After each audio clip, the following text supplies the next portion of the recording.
Welcome back to Journey to the Top. I'm your host, Gabriella Wilcox, and today I'm with Coach Danny Lynch. Can you tell me a little bit about yourself? Yeah, I'm from Jupiter, Florida. I played baseball here for 5 years, including the COVID year. From 2019 was my first season until 2023 was my last season.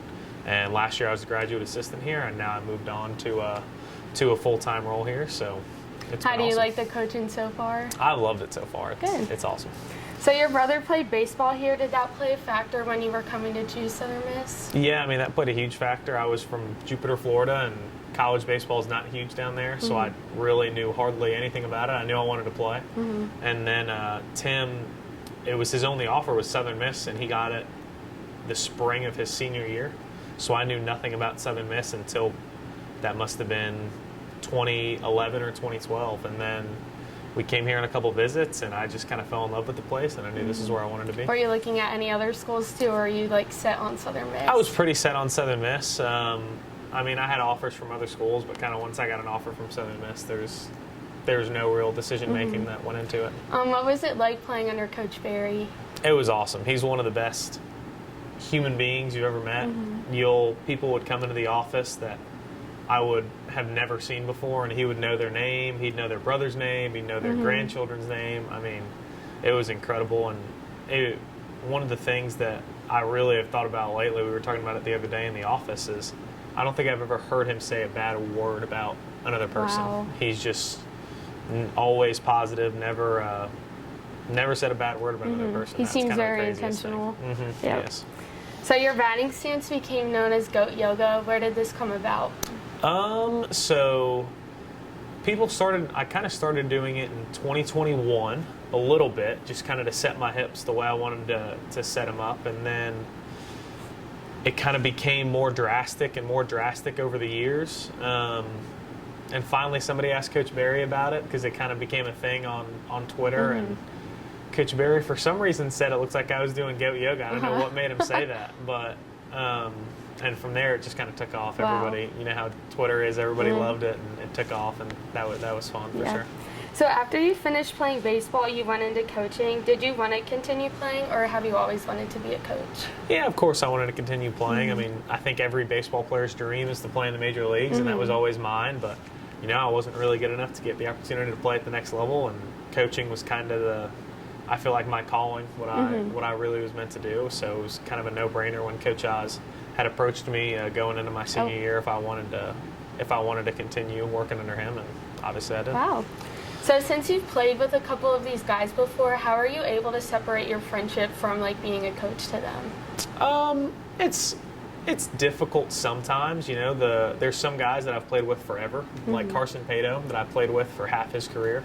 That I am really good friends with, that, you know, sometimes I got to be tough on them, but also sometimes that relationship we've always had, because even the guys that I'm coaching now, I was the older player on the team when they were freshmen, when they were sophomores. So I kind of always had that relationship with Carson, with even Matt, with to where Chandler. you were always someone they could always look up to. So now it's just it's similar kind to of that. easy, and I think it's been kind of an easy transition because of that. Because when the guys that I am coaching, I was the older player on the team when they came in, as opposed to, it probably would have been hard if I was coaching guys that were my age that, you know, were freshmen when I was a freshman. That would be difficult. Yeah, it makes sense. So in 2022 and 2023, Southern Miss got to host the regionals and super regionals. So what was this experience like, getting to play in front of your home crowd? I mean, that was awesome. That was like the coolest, like one of the best days of my entire life was when we won that 2022 regional against LSU at home on that Monday. It was like a euphoric feeling. Yeah. When you won, it was kind of like, holy crap, we actually did this thing in front of the home crowd, and everybody was going insane. That was probably the coolest experience I've ever had here, and just incredible. And obviously the super regionals were both awesome. We didn't win either of them, but still, you know, I wouldn't have traded any of that for anything else, because it was so special, and how crazy the fan support was. I remember one day I got here, you know, we would get here 4 or 5 hours before the game just to kind of hang out, because we had, you know, no schools out during the super regionals. We have nothing to do, and fans were already lined up outside waiting to get into the I think it's the 16-ounce lounge they call it now. Yeah.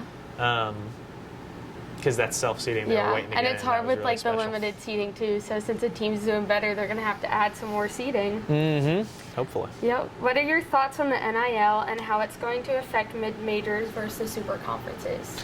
Yeah, I think it's interesting. I think a lot of it's going to be for mid-majors helping get our scholarships to a full, where baseball's always been 11.7 scholarships for 40 people. Okay. So the big thing that we try to use NIL for is if we can get all our players to having a full scholarship, that would be great for us. We'd feel like that's a win because we're not going to use NIL in the portal much. A program like us, we like to get freshmen and grow them and build them up. We think, the kind of the Southern Miss baseball culture that we've had is because we've had freshmen that have been here for 3 years, 4 years, 5 years that have grown, and the coaches can kind of put their hands on them and infect them almost with kind of the way we do things around here. What's your favorite thing to do in Hattiesburg? Man, that's a tough one. I love just like going on the trace, and me and my fiance will just go for walks on the trace.